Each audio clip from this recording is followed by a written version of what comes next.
Football ক্যারিয়ারের শেষের দিকে এসেছেন ক্রিশ্চিয়ানো রোনালদো। এবার অবসরের বিষয়ে সবচেয়ে স্পষ্ট ইঙ্গিত দিয়েছেন পর্তুগিজ এই মহাতারকা। জানিয়েছেন চলতি মৌসুমই হতে পারে তার ফুটবল ক্যারিয়ারের শেষ বছর।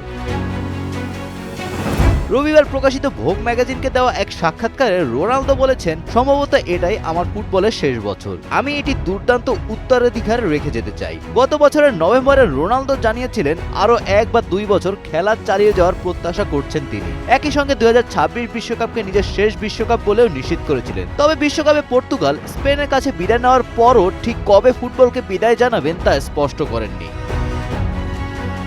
এবার অবশ্য অবসরের পরের জীবন নিয়েও পরিকল্পনা শুরু করে দিয়েছেন রোনালদো। ফুটবল ছাড়ার পর পরিবারের সঙ্গে আরও বেশি সময় কাটাতে চান তিনি। ফুটবল থেকে দূরে থাকার সময়টা কিভাবে কাটাবেন সেটিও জানিয়েছেন তিনি। তার ভাষায়, ফুটবল ছেড়ে দিলে জীবনে একটি বড় শূন্যতা তৈরি হতে পারে।